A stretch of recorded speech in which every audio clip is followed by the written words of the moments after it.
Forgive me for being so late on this one, but I still want to put out the guide for Advanced Quest Part 11 because some people in the future might be going back and saying, how do I beat these quests? And let me just tell you for this one, it's actually not all that bad. I guess there's a little bit of a gimmick for each of these, but for the first time in a while, you can kind of just walk in and beat these quests up. There's no like special pattern you gotta do. I mean, there's certain servants you can bring that make it a little bit easier, but they are just kind of normal fights, except for the last one with the centaurs, but that one is really funny, so I give them a pass on that one, plus it's really easy to get around. So I'm going to show you guys a setup that I use. You can look at all the CEs, you can look at the main servants I use. Usually the backline is something you don't have to pay attention to. I'm usually just bringing them for extra bond or just in case something goes wrong, because I first tried all of these, but I just toss guys in the backline in case something goes wrong, in my initial testing. But these are all fairly easy. You can do them without some of the higher end CEs, like you don't need Black Grail in your Chiron, you don't need maximum broken K scopes. You can use whatever you have to substitute in for what you're lacking, right? But this is just kind of showing you how quick and easy you can get through these. So with that being said, if you find these videos to be helpful, a like would be greatly appreciated. Comment down below on which one you're struggling with and maybe somebody can help you out down there. If you're still struggling, I'm going to be streaming later today because this is actually going up in the afternoon. So I should be going live maybe like an hour or two after this goes up on the channel, but you can always ask me for help in that. And there's also the Discord that is linked down in the description down below that if you further need help or you just can't make it out to the stream and nobody replies to your comments, well, we have a whole Yugioh channel in there where you can show people your box and say, hey, how can I beat these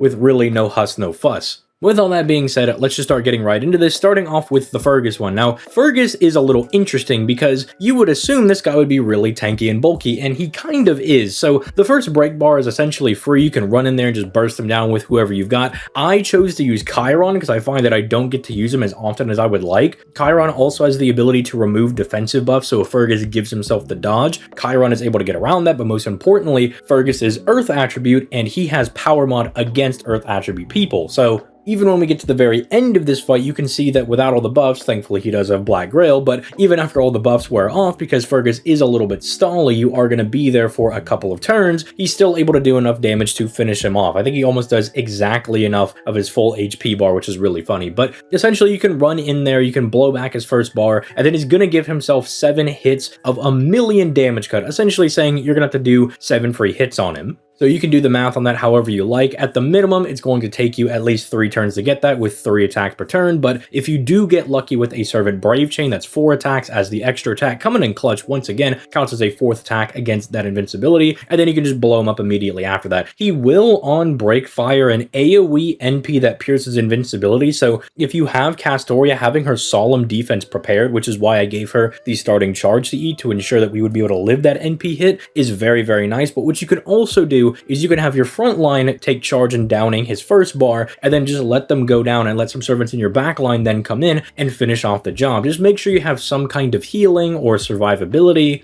to ensure that you don't get downed during the turns where you're trying to take down those damage cuts that he has, because you will have to chew through those. Guts I've found to also be very useful in this quest, because even though he has Pierce Invincibility, that doesn't really matter if you have an additional Guts to keep yourself alive. A really good strategy could be for you that if you don't have a more stacked box, maybe you're a little bit newer, somebody like Herc or Ku could be very good going into this fight, although Ku does have class disadvantage, so I'm not sure if you want to do that, but servants along those lines. Maybe Ku Alter could be really nice. These guys that not only have the dodges to when he runs out of the Pierce Invincibility, they can still live some hits, and then also have the Guts, can outlast those turns and do enough damage to put him down. Especially somebody like Hercules, if you have his Bond CE and his skill upgrade, you can actually proc a couple of those Guts to ensure that you're going to down Fergus. One of Herc's biggest problems is that his base damage is not very good, but once you start ramping up those buster buffs, he can do some pretty respectable damage. So that would be my advice for going into that first fight. It's really not all that difficult. It's just not being caught off guard by the fact that you really can't damage him for 7 hits, but once you know about that going in and you know you're going to get blasted, or he's going to try to blast you once you break his bar, you should be more than qualified to take him down after that. Now, the second fight, this is the one that is a little bit annoying. It actually does have a couple of gimmicks going into it. That is this demon fight they're gonna have to do. Essentially, you got to chew through waves 1 and 2, which I decided to use Quetzalcoatl for this because I think it's really interesting using a rider because of the gimmick that the Archdemon has at the very end. But I also thought, hey, Quetzalcoatl is just a very good, simple unit. She's not the craziest, but she could still kind of get this done. No huss, no fuss. Essentially being able to chew through the first 2 demons with, like, a combination of her NP and some crits. You can use this to also get set up if your box isn't as good. Maybe you're relying on, say, a Waver and Tamamo. You can kind of let yourself get into a groove of setting up your guys before you go into the final wave. Going into that final wave, you do want to take down that Worshipper as fast as possible. He does have some damage resistance, but it's not like he has 1,000,000% damage resistance or anything along those lines. I don't even think I brought Black Grail on my Quetzalcoatl for this fight. I think I used Apex or something along those lines.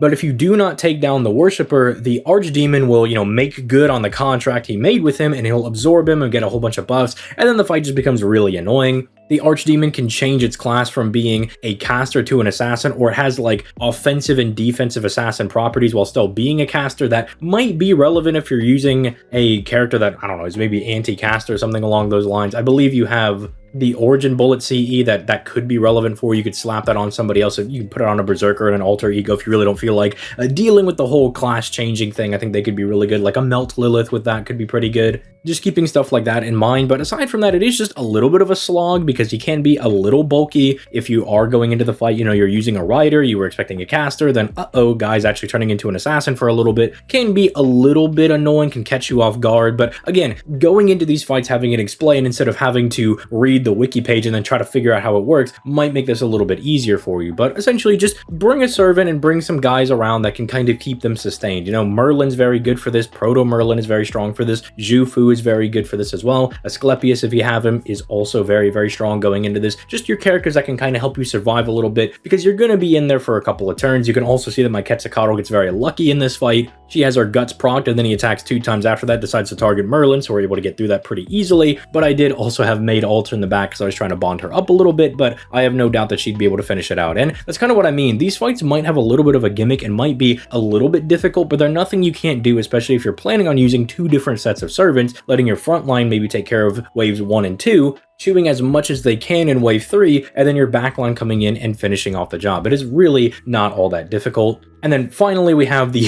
third fight against the Coomer horses. There is no other way for me to describe this aside from that. So you might look at it and be like, why is this quest so easy? And that's because it is. Essentially, bring any and all charm servants that you have available. You should have Uriel, you should have Mata Hari. If you have somebody like Shuten Doji, or if you have Lost Belt 5 Grandma, they are very good with their AoE charm skills, because essentially if you use female servants, and especially those female servants have charm, you effectively shut down the entirety of the mechanic in here. And you can see that I didn't really even slap that many buffs onto them. I even forgot to bring the Plug Suit Mystic Code to even give them the attack buff, but Shuten Doji just with her own buff, and then Grandma with her buffs was able to take these guys out and just 1-2 NPs, and we called it a day from there. And then they give you some little quote being like, oh, maybe we'll start off as friends or something goofy along those lines. This is definitely supposed to be one of an easier ones to kind of make your life a little bit easier, just to go in there and get this done. I actually did want to use Steno for this fight, but again, I don't have Steno. It's one of the only 4 stars I don't have for some reason, which I'm not sure if I should be happy or mad about. But hey, if you do have Steno, I believe it's her NP that has the charm effect on it, so bring her. Just make sure you're sticking with the females on that one. I guess also thinking of characters to not bring. The second fight, you do not want to be using evil characters, as the demons will get buffs if you have 2 or more evil characters on your team, so make sure you're not doing that either. But again, just little nitpicky things that you got to make sure you know, and you don't want to go read through the wiki for all of that stuff to figure out what you can and cannot bring, essentially. But yeah, it really is just that simple. Make sure you get this done, as these do definitely make your free quest farming a lot easier, especially if you're, say, going on an event where you're not going for a max CE setup. Maybe you didn't summon on the banner, you only have the bronze CEs. Slotting one of these in place can also be very nice if you're like, oh, well, the 90 plus has, a demon on it, so I can try to farm for some hearts. Slap this on the back line. It's very nice for that. Also, random free quest farming whenever, those go on lower AP, especially for the Bleached Earth ones that we're going to be getting. These can be very nice to mitigate how much farming you actually have to do. And also, do not forget, we are going to get missions that will give you Saint Quartz for every 3 advanced quests that you're able to do. I believe it's a 9 that you get. So you want to be on the ball for this. That way, whenever we do get those missions, you will have a nice amount of Saint Quartz available to you, especially because the servants we're going to be getting next year. I mean, you're going to want that extra Saint Quartz with absolute banger after banger after banger dropping back to back to back. You're going to want all that extra Saint Quartz. But again, if you have any questions, feel free to leave a comment down in the comment section down below. You can ask me on stream, or I'm usually streaming now. I think it's like Tuesday, Thursdays, and Fridays, starting at 5 p.m. Central Time. And then again, in the Discord down below, we also have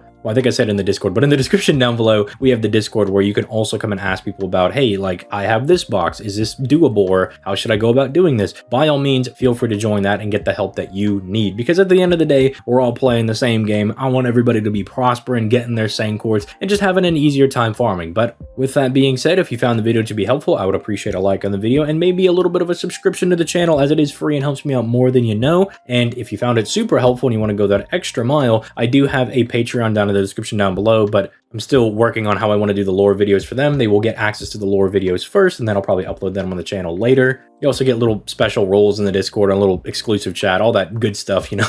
But with all that being said, I think I'm done yapping. So you guys have yourselves a great rest of your day. I'll catch some of y'all on stream and the rest of y'all in tomorrow's video. Peace, late guys.